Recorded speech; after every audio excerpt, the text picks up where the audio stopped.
నమస్కారం అహల్య న్యూస్ కి స్వాగతం. ముందుగా ముఖ్యాంశాలు. సీఎం చంద్రబాబుతో ముగిసిన డిప్యూటీ సీఎం పవన్ కళ్యాణ్ భేటీ. చంద్రబాబుతో 2 గంటల పాటు సమావేశం, పలు కీలక అంశాలపై చర్చ.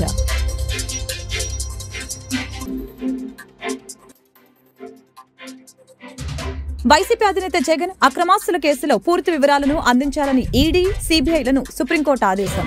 2 వారాల్లోగా వివరాలని అందించాలని ఆదేశాలు జారీ చేసిన వైనం. మంత్రి నాదెండ్ల మనోహర్ అధ్యక్షతన మంత్రులు అచ్చెన్నాయుడు, సత్యకుమార్ యాదవ్ ఉన్నతాధికారులతో సమీక్ష సమావేశం నిర్వహణ. ఏపీలో పోర్టుల నుంచి రేషన్ బియ్యం అక్రమ రవాణాపై కూటమి నేతల ఉక్కుపాదం. పీడీఎస్ బియ్యం అక్రమ రవాణా చేస్తే ఇక కఠిన చర్యలు తీసుకుంటామని హెచ్చరిక. సీఎం చంద్రబాబుతో డిప్యూటీ సీఎం పవన్ కళ్యాణ్ భేటీ ముగిసింది. పలు కీలక అంశాలపై చర్చ జరిగింది. తాజా రాజకీయ పరిస్థితుల గురించి, మరొక విడత నామినేటెడ్ పోస్టుల నియామకం గురించి కూడా ప్రముఖంగా చర్చించినట్లు తెలుస్తోంది. ముఖ్యమంత్రి చంద్రబాబుతో డిప్యూటీ సీఎం పవన్ కళ్యాణ్ సమావేశం ముగిసింది. ఈ సమావేశం దాదాపు 2 గంటల పాటు సాగింది. ఇరువురి మధ్య అనేక అంశాలు చర్చకు వచ్చినట్లు తెలుస్తోంది. తన ఢిల్లీ పర్యటన వివరాలని పవన్ కళ్యాణ్ చంద్రబాబుకు వివరించారు. కేంద్ర మంత్రులతో భేటీ వివరాలను సీఎంతో పంచుకున్నారు. ప్రధానంగా కాకినాడ పోర్టులో బియ్యం అక్రమ రవాణా జరుగుతున్న అంశంపై చర్చించినట్లు తెలుస్తోంది. రేషన్ బియ్యం తరలింపునకు ఎలా అడ్డుకట్ట వేయాలి, ఎలాంటి విధి విధానాలు అమలు చేయాలనే దానిపై చర్చించినట్లు సమాచారం. రాజధాని అమరావతి నిర్మాణ పనులు వేగవంతం, తాజా రాజకీయ పరిస్థితుల గురించి, మరొక విడత నామినేటెడ్ పోస్టుల నియామకం గురించి కూడా ప్రముఖంగా చర్చించినట్లు తెలుస్తోంది. కూటమి పార్టీలోని కష్టపడి పనిచేసే నేతలకి మిగతా ఉన్న నామినేటెడ్ పోస్టులు ఇవ్వాలని, అందుకోసం ఏ విధంగా ముందుకు వెళ్లాలన్న దానిపై చంద్రబాబు, పవన్ మధ్య చర్చ జరిగినట్లు తెలుస్తోంది. వైసీపీ అధినేత జగన్ అక్రమాస్తుల కేసులో పూర్తి వివరాలను అందించాలని ఈడీ, సీబీఐలను సుప్రీంకోర్టు ఆదేశించింది. 2 వారాల్లోగా వివరాలను అందించాలని ఆదేశాలు జారీ చేసింది. కింది కోర్టులో ఉన్న డిశ్చార్జి పిటిషన్లు, తెలంగాణ హైకోర్టులో ఉన్న పెండింగ్ అప్లికేషన్ల వివరాలని అందించాలని ఆదేశించింది. ఈడీ, సీబీఐ 2 విడివిడిగా చార్టు రూపంలో వివరాలను అందించాలని చెప్పింది. జగన్ అక్రమాస్తుల కేసు విచారణ ఆలస్యమవుతుందని ఏపీ డిప్యూటీ సీఎం రఘురామకృష్ణంరాజు గతంలో సుప్రీంకోర్టులో పిటిషన్ వేశారు. కేసు విచారణను మరొక రాష్ట్రానికి వాయిదా వేయాలని పిటిషన్లో ఆయన కోరారు. ఈ పిటిషన్ని ఈరోజు జస్టిస్ ఓకా ధర్మాసనం విచారించింది. రోజువారీ పద్ధతిలో విచారణకు ఇప్పటికే తెలంగాణ హైకోర్టు ఆదేశించిందని సుప్రీంకోర్టు దృష్టికి న్యాయవాదులు తీసుకుని వెళ్లారు. ఈ సందర్భంగా ధర్మాసనం స్పందిస్తూ ఇన్నేళ్ల పాటు విచారణ ఎందుకు ఆలస్యమవుతుందని ప్రశ్నించింది. దీనికి సమాధానంగా డిశ్చార్జి పిటిషన్లు, వాయిదా పిటిషన్లు ఉన్నత కోర్టులో విచారణ పెండింగే ఆలస్యానికి కారణమని న్యాయవాదులు తెలిపారు. పెండింగ్లో ఉన్న కేసుల వివరాలు ఇస్తే తగిన ఆదేశాలను జారీ చేస్తామని చెప్పిన సుప్రీంకోర్టు తదుపరి విచారణను ఈ నెల 13కి వాయిదా వేసింది. ఏపీలో పోర్టుల నుంచి రేషన్ బియ్యం అక్రమ రవాణాపై కూటమి నేతలు ఉక్కుపాదం మోపారు. పీడీఎస్ బియ్యం అక్రమ రవాణా చేస్తే ఇక కఠిన చర్యలు తీసుకుంటామని హెచ్చరించారు.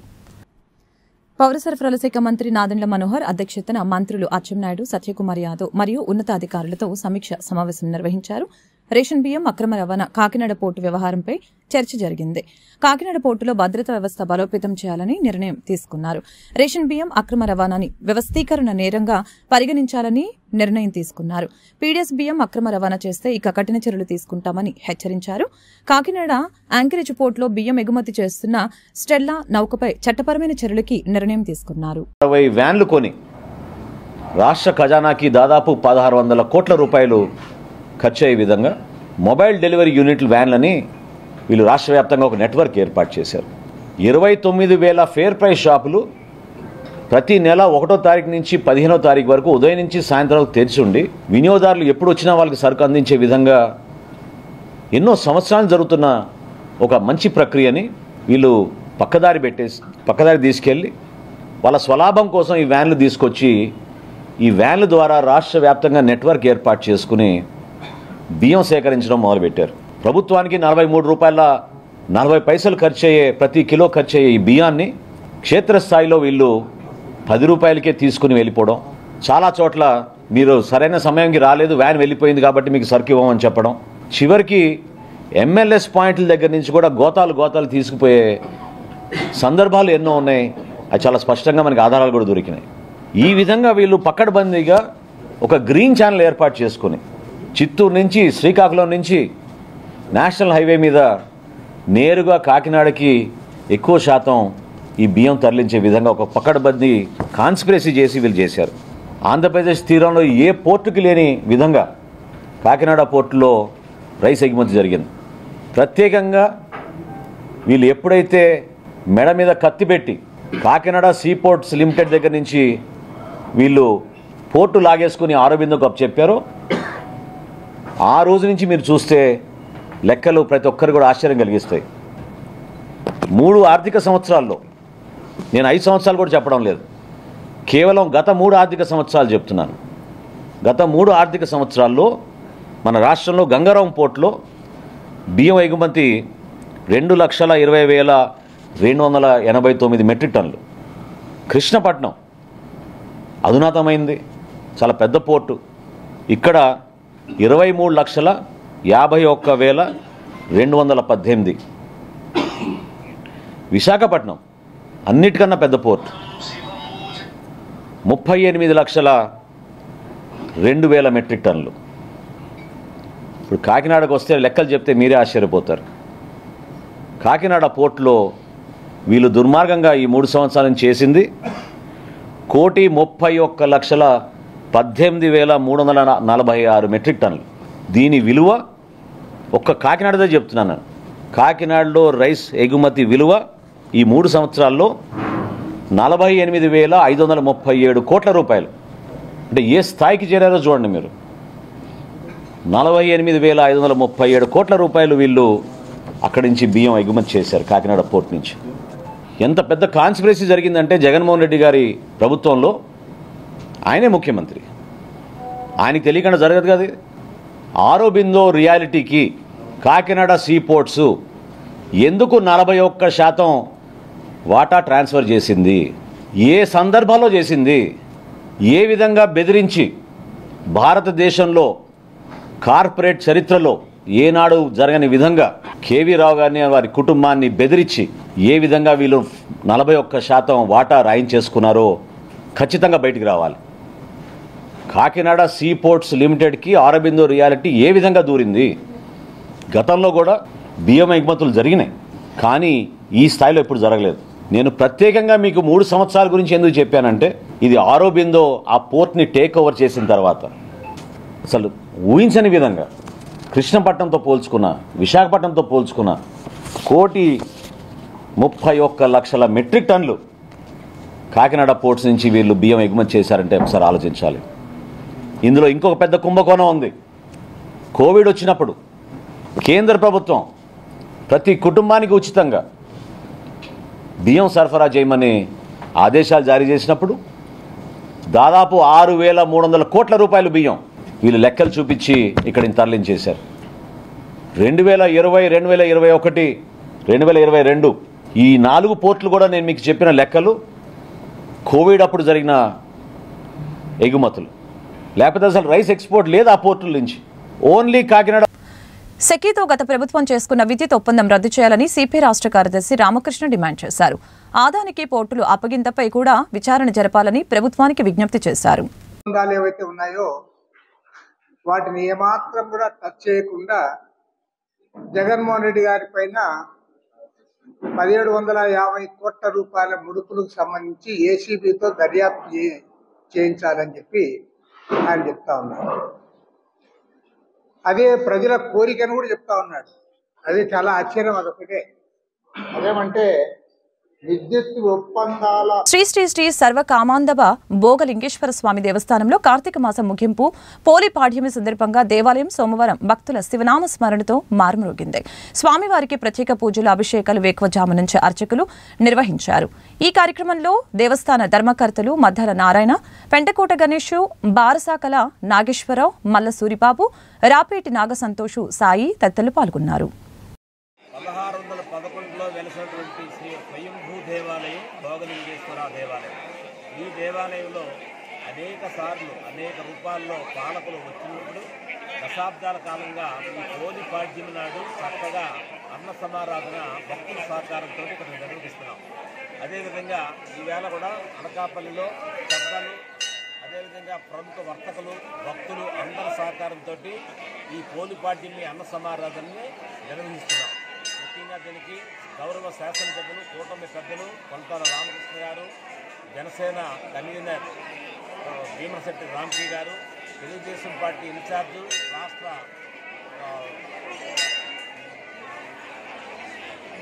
పట్టణాభివృద్ధి కార్పొరేషన్ మౌలిక వసతుల చైర్మన్ తేలా గోవింద సత్యనారాయణ గారు, దీంతో ఎక్స్ఎమ్మెల్సీ బుద్ధ నాగేశ్వరరావు, గాడి వీరభద్రరావు గారు, ఇతర భారతీయ జనతా పార్టీ పెద్దలు అందరి సహకారంతో ఇక్కడ కార్యక్రమాన్ని విజయవంతంగా చేసుకుంటున్నాం.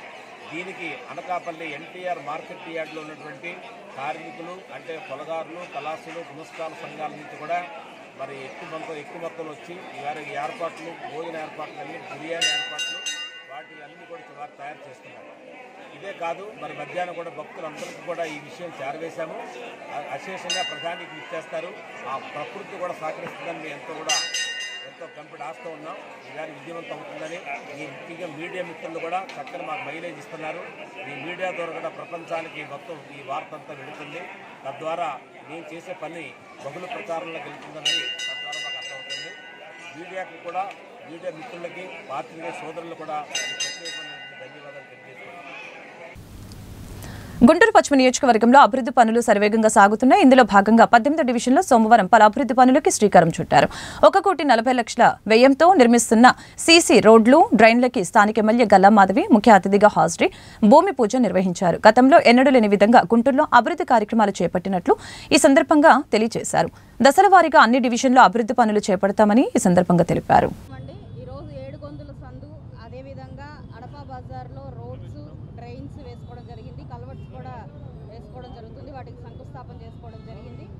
ఎప్పటి నుంచో ప్రజలందరూ ఆకాంక్షిస్తున్న కళ, ఎప్పటి నుంచో ఈ రోడ్ అవ్వాలి అని చెప్పి కోరుకుంటూ ఉన్నారు. లాస్ట్ ఇయర్లోనే ఇది శాంక్షన్ అయినప్పటికీ ఇప్పటికీ కూడా దీనికి ఏ విధమైన వర్క్ నోచుకోని పరిస్థితి కనపడతా ఉంది. అయితే ఈరోజు మనం రాగానే కూటమి ప్రభుత్వం ఏర్పడగానే ఇలాంటి పెండింగ్ వర్క్స్ అన్నిటి మీద కూడా దృష్టి పెట్టి త్వరితగతిన వీటన్నిటిని పూర్తి చేసే ప్రయత్నం చేస్తున్నాము. కాంట్రాక్టర్స్ అందరూ భయపడి వెనక్కి తగ్గిన పరిస్థితుల్లో వర్క్స్ బిల్స్ రావట్లేదని బాధపడుతున్న క్రమంలో ఈరోజు వాళ్ళందరికీ కూడా సానుకూలంగా వారిని చెప్పుకొని వారికి శాంక్షన్ చేపిస్తామని హామీ ఇచ్చి ఈరోజు ముందుకు తీసుకొచ్చే పరిస్థితి తీసుకురావడం జరిగింది. సో అదే ప్రాసెస్లో ఈరోజు అడప బజార్లో రోడ్ వేసుకోవడం జరిగింది. ప్రజలందరూ కూడా చాలా ఆనందం వ్యక్తం చేస్తున్నారు. అదేవిధంగా 7 గొంతుల సందులో కూడా రోడ్డు అండ్ డ్రైన్స్ వేసుకోవడం జరుగుతుంది. దగ్గర 1,40,00,000 రూపాయల వర్క్స్ ఈరోజు శంకుస్థాపన చేసుకోవడం జరిగింది. రేషన్ డీలర్లు, రైస్ మిల్లర్లు బియ్యం సరఫరా చేసే వాహనాల యజమానులు బియ్యాన్ని పక్కదారి పట్టిస్తున్నారని జనసేన గుంటూరు జిల్లా అధికారి ప్రతినిధి ఆళ్లహారి ఆరోపించారు. గుంటూరు జిల్లాలో అధికారులు రేషన్ బియ్యం అక్రమ రవాణాన్ని అరికట్టాలని కోరుతూ జనసేన పార్టీ నాయకులు పీజీఆర్ఎస్లో కలెక్టరేట్కి వినతి పత్రం అందజేశారు. జిల్లాలో జీరో అక్రమ రవాణాకి కృషి చేస్తామని కలెక్టర్ భరోసా ఇచ్చినట్లు తెలిపారు. పేద ప్రజలు ఎవరూ కూడా ఆకలితో అలమటించకూడదని చెప్పి కేంద్ర ప్రభుత్వం పేదలకు ఇస్తున్నటువంటి ఉచిత బియ్యం, కొన్ని కోట్ల రూపాయల ఉచిత బియ్యాన్ని ఒక మాఫియా ఈ రాష్ట్రంలో దోచుకుంటూ ఉంది.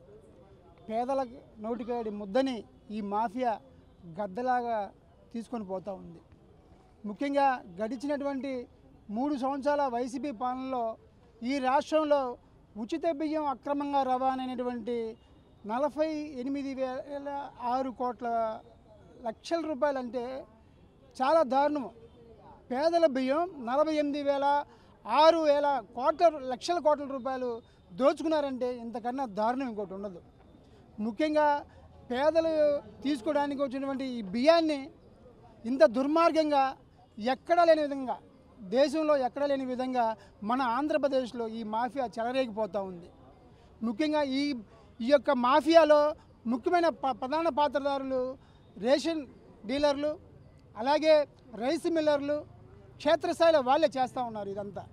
అలాగే మరోవైపు ఎండియు వాహనదారులు, వాళ్ళు పేద ప్రజలు వచ్చి బియ్యం అంటే వాళ్ళు బియ్యం ఇవ్వకుండా వాళ్ళకి డబ్బులు ఆశ చూపి డబ్బులు ఇవ్వటం, వాళ్ళు వచ్చినప్పుడు మీరు లేరని చెప్పేసి వాళ్ళకి బియ్యం ఇవ్వకపోవటం, ఈ విధంగా రేషన్ స్టోర్ వాళ్ళు, అలాగే ఎండియు వాహనదారులు, అలాగే మిల్లర్లు వీళ్ళందరూ కొమ్మక్కై ఈ రోజున పేదల బియ్యాన్ని అక్రమంగా రవాణా చేస్తూ ఉన్నారు.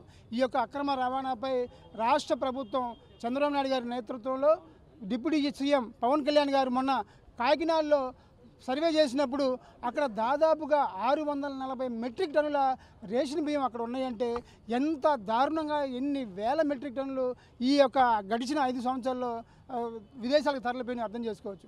అందుకే ఈ రోజున మేము గుంటూరు జిల్లా కలెక్టర్ గారు నాగలక్ష్మి గారికి వినతి పత్రం ఇచ్చాం. దీన్ని క్షేత్రస్థాయిలో అరికట్టమని చెప్తా ఉన్నాం. అలాగే ఈ యొక్క రేషన్ బియ్యం మీద అపోహలు ఉన్నాయి ప్రజల్లో. ఈ రేషన్ బియ్యం తీసుకోకపోతే రేషన్ కార్డు పోతుందని అని చెప్పి ఒక అపోహ ఉంది. ఎక్కడా కూడా అదేం లేదు. మనకు రేషన్ బియ్యం తీసుకోకపోయినా కందిపప్పు, పంచదార, అలాగే రేషన్ ద్వారా ఏమి ఇచ్చినా సరే తీసుకోవచ్చు. కేవలం అదొక అపోహతో ఏం చేస్తున్నారంటే ఈ బియ్యం తీసుకొని దాన్ని అమ్ముకుంటూ ఉన్నారు. ఈ బియ్యం మనం కేంద్ర ప్రభుత్వం తీసుకుంది ఒక్కొక్క కిలోకి 48 రూపాయలు ఖర్చు చేసి ఇంత సరఫరా చేస్తూ ఉంటే దీన్ని వాళ్ళు ఆసరాగా తీసుకొని పేద ప్రజల దగ్గర నుంచి 15 రూపాయలకి 16 రూపాయలకి తీసుకొని వాళ్ళు దాన్ని మిల్లర్ల దగ్గర పాలిష్ చేసి దాన్ని విదేశాలకి 50 రూపాయలకి 60 రూపాయలకి 120 రూపాయలకి అమ్ముతున్న దాఖలాలు ఉన్నాయి. కాబట్టి మేడం గారిని ఒకటే గౌరవం, చంద్రబాబు నాయుడు గారు, పవన్ కళ్యాణ్ గారు ఎంతో జవాబుదారీతనంతో పారదర్శకత్వంతో ఈ రోజున రాష్ట్రంలో పరిపాలన కొనసాగిస్తున్నారు. అదేవిధంగా ఈ యొక్క పీడిఎస్ బియ్యం మీద ఉక్కుపాదం మోపారు. కాబట్టి మనం కూడా అదే స్థాయిలో గుంటూరు జిల్లాలో క్షేత్రస్థాయిలో విజిలెన్స్ డిపార్ట్మెంటు, పోలీస్ వ్యవస్థ, రెవెన్యూ వ్యవస్థ అందరూ కూడా కలిసికట్టుగా ఈ యొక్క రేషన్ బియ్యం అక్రమ రవాణాపై ఉక్కుపాదం మోపాలని చెప్పి గుంటూరు జిల్లాలో ఎక్కడా కూడా అక్రమంగా రేషన్ బియ్యం సరఫరా అవుతుందని లేని విధంగా మీరు కృషి అని చెప్పి కోరుకున్నాం. మా వినతిని నాగలక్ష్మి గారు చెప్పారు. మనందరం కలిసి గుంటూరు జిల్లాలో 0 అక్రమ రవాణాగా చేద్దామని చెప్పి నాగలక్ష్మి గారు చెప్పినందుకు వారికి మరొకసారి హృదయపూర్వకంగా అభినందన తెలియజేస్తా ఉన్నాం. జిల్లా పోలీస్ కార్యాలయంలో నిర్వహించిన గ్రీవెన్స్ డే విశేష స్పందన లభించింది. ఈ మేరకు జిల్లా ఎస్పీ సతీష్ కుమార్ బాధితుల వద్ద నుంచి వినతులను స్వీకరించారు. ఇందులో వ్యక్తిగత కుటుంబ ఆస్తి వివాదాలు, ఆర్థికపరమైన లావాదేవీలు, హత్య కేసులు, అత్యాచారాలు, మహిళల రక్షణ కోరుతూ అధికంగా ఫిర్యాదులు అందడం జరిగింది. బాధితుల వద్ద నుంచి వినతులను స్వీకరించిన ఎస్పీ తక్షణమే పరిష్కారం చేయాలని సంబంధిత పోలీస్ స్టేషన్లకు ఆదేశాలు జారీ చేశారు. అదేవిధంగా గ్రీవెన్స్ లో ఫిర్యాదులు అందజేసిన బాధితులు వారి సమస్యల్ని మీడియాకు వెల్లడించారు. నా భర్త పేరు మన్యం సేనయ్య. మాది ఉమ్మడి నెల్లూరు జిల్లా చిలకూరు మండలము. అక్కడ మా భర్త పైన ఒక మర్డర్ కేసు అన్యాయంగా ఇరికిచ్చుండారు. దానికి న్యాయం కోసం మేము ఇంత దూరం వచ్చాము. ఎస్పీని కలిసాము, ఎస్పీ దగ్గర చెప్పాము. ప్రతి దగ్గరికి పోయినా మా న్యాయాని కోసం మేము పోరాడుతున్నాము. మీ దగ్గరను మేము న్యాయం కోసం పోరాడుతున్నాము. పోయిన నెల 21. మీ వారిని ఇరికించడానికి కారణం ఏంది? మా వారిని ఇరికించడానికి కారణం ఆయన జెడ్పీటీసీగా ఉన్నాడు సార్. ఆ రోజు ఎమ్మెల్యే కూడానే పల్లె కార్యక్రమం కోసం తిరిగినారు సార్. ఆ పొద్దు ఆ గొడవలు మాకు తెలియదు. ఉదయాన్నే ఆ పొద్దు 2 గంటలకు మర్డర్ జరిగింది, మాకు తెలియదు. ఆయన 7:30కి లేచి ఆడ ఫోన్ కాల్ వస్తే ఫోన్ కాల్లో ఎవరో చెప్పారు మర్డర్ జరిగిందంటే నన్ను అడిగారు. నాకు తెలియదు. పక్కనేంటి అబ్బాయిని అడిగి ఏంటంటే ఇది అబ్బాయి చచ్చాడు అని ఎలా నేను ఆ పొద్దు ఇంటికాడనే ఉన్నాం, ఆయన ఇంటికాడనే ఉన్నాడు. ఆ పొద్దు రాజకీయంగా కావాలని ఇరికించాలని చూస్తా ఉన్నారు. మేము ఎస్సీ కులములండి. మాకు 11 సంవత్సరాలుగా మా ఊర్లో మాకు చాలా ఇబ్బందులు జరుగుతున్నాయి. కాంట్రాక్ట్లు అయినా ఏ ఒక్క విషయమైనా బిల్డింగ్ కట్టాలైనా సగానికి ఆపుకుంటున్నారు. ప్రతి దానికి పవన్ రెడ్డి అనే అతను దీనికన్నిటికీ కారణం. మేము ఏ వర్క్ చేయకూడదు, మీరు కావాలంటే కూడా విచారణ చేసుకోండి. మేము బీజేపీకి అవతల వాళ్ళు టీడీపీలోనే ఉన్నారు. ఏ టయానికి ఏ పార్టీ చేస్తాడని తెలియదండి సార్. అది మట్ట మాకు తెలియదు. అప్పుడు ఆయన ఏమంటాడు, మేము ఎస్సీ కులమని మాకు కుర్జీ ఇచ్చిన కుర్జీలో పాస్ పోయినారు. చాలా ఉన్నాయి సార్. ఎక్కడ చిలకూరు మండలంలోనే ఇచ్చాము సార్. మేము చిలకూరులో ఇచ్చినా మాకు న్యాయం ఒకటి జరగదు. 11 సంవత్సరాలుగా మేము పోరాడుతున్నాము. మాకు 4 కేసులు పెట్టినా ఒక్కటి కూడా మాకు న్యాయం జరగలేదు సార్. మేము న్యాయం కోసం కలిసాము చెప్పాము. మా వారిని జైల్లో పెట్టుండారు సార్. 50 రోజులు ఉన్నాడు. అసలు ఒక్క తప్పుకి మాకు న్యాయం జరగలేదు. వాళ్ళతో ఒకే ఇది మాకు తప్పు. ఎస్పీ గారిని కలిస్తే ఎస్పీ గారు ఐజీ గారిని కలిసినాము. ప్రతి ఒక్కరిని కలుస్తానే వస్తున్నాము. కలిస్తే వాళ్ళు చెప్తానమ్మా న్యాయం మీకు చేస్తాను అన్నారు. న్యాయం జరుగుతుందో లేదో మేము పవన్ కళ్యాణ్ దగ్గరకు కూడా పోవాలన్నాం. ఏంటి మా పైన నింద మోసినారు. చెయ్యని తప్పుకి మేము అనుభవిస్తున్నాము. మా పిల్లలు అందరూ ఇంటికి అడుగుని నిన్న సాయంకాలం కూడా కానిస్టేబుల్ ఫోన్ చేసి మీరు ఏమండారు ఎక్కడుండారు, మేము ఇక్కడికి వస్తూ ఉంటే ఆవు ఒకటి 16వ తేదీ ఇదే మరి తిరుగుతుంటే ఒక ఆవును ఎత్తేసినారు. ఒక ఆవు యాక్సిడెంట్ అయిందనేసి వాళ్ళు కోసుకొని తినేసినారు. దేవుడిలాగా దండం. మేము న్యాయం కోరుకుంటాము. న్యాయం ఇది మాకు ఫస్ట్ ఇది ఏ గొడవలు ఇది విచారణ చేశారా పోలీసు వాళ్ళు ఫస్ట్ ఆ న్యాయం నాకు కావాలా. మా ఆయన ఇన్ని దినాలు ఉన్నదానికి మీరు విచారణ చేయకుండా మీరు మరి నింద మోస్తే ఎవరో చెప్పిన దానికి చేస్తే ఎట్లా? నాంచంపేట గ్రామంలో రెడ్డి కులస్తుడు అతను మా బాబాయ్ అయినటువంటి మన్యం శ్రీనివాసులు గారు జడ్పీటీసీగా ఎన్నికయ్యాడని ఒక మాల్ కులస్తుడు ఎదగుతున్నాడని కావాలని 2 బ్యాచ్లుగా విడగొట్టి వాళ్ళకు గొడవలు పెట్టి వాళ్ళని మర్డర్ చేయించేసి కావాలనే మన్ని శ్రీనివాసులు ఎదగుతున్నాడు అనే దురుద్దేశంతో అతన్ని కావాలని ఇరికించాలని పోలీసుల అండతో అతను మా బాబాయిని జైల్లో పెట్టించినాడు. కానీ మేము ఎంత దూరమైనా వెళ్ళినా మాకు న్యాయం జరగట్లేదు. ఎస్పీ గారిని గెలిచాము, తిరుపతి ఐజీని గెలిచాము, గుంటూరు ఐజీని గెలిచాము, మాకు న్యాయం జరిగిస్తామని మాకు హామీ ఇచ్చారు. దయచేసి మీరందరూ నా దగ్గర అన్ని వివరాలు ప్రతి ఒక్క కాల్ డేటా కానీ వీడియోస్ కానీ అన్నీ నా దగ్గర ఉన్నాయి. మీడియా ముఖంగా నేను ఒకటే మనవి చేస్తున్నాను, మాకు న్యాయం జరగాలని కోరుకుంటున్నాం. శ్రీ కొణిదెల పవన్ కళ్యాణ్ గారు మాకు అండగా నిలబడి మా ఊరికి మాకు పరువు పోయింది, మమ్మల్ని కాపాడమని వేడుకుంటున్నాం. దయచేసి మమ్మల్ని ఊర్లో విచారించి ప్రతి ఒక్కరిని విచారించి మాకు న్యాయంగా తేల్చాలని కోరుకుంటూ ఉన్నాము.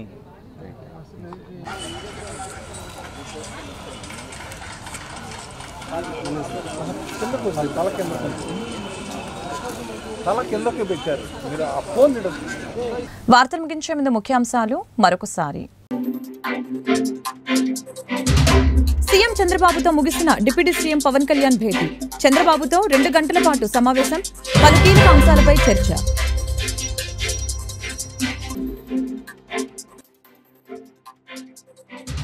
వైసీపీ అధినేత జగన్ అక్రమాస్తుల కేసులో పూర్తి వివరాలను అందించాలని ఈడీ, సీబీఐలను సుప్రీంకోర్టు ఆదేశం.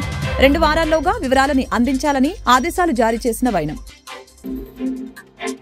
మంత్రి నాదెండ్ల మనోహర్ అధ్యక్షతన మంత్రులు అచ్చెన్నాయుడు, సత్యకుమార్ యాదవ్ ఉన్నతాధికారులతో సమీక్ష సమావేశం నిర్వహణ. ఏపీలో పోర్టుల నుంచి రేషన్ బియ్యం అక్రమ రవాణాపై కూటమి నేతల ఉక్కుపాదం. పీడీఎస్ బియ్యం అక్రమ రవాణా చేస్తే ఇక కఠిన చర్యలు తీసుకుంటామని హెచ్చరిక. ఈ వార్తలు ఇంతటితో సమాప్తం. మరొక బులెటిన్ మళ్ళీ కలుద్దాం. నమస్కారం.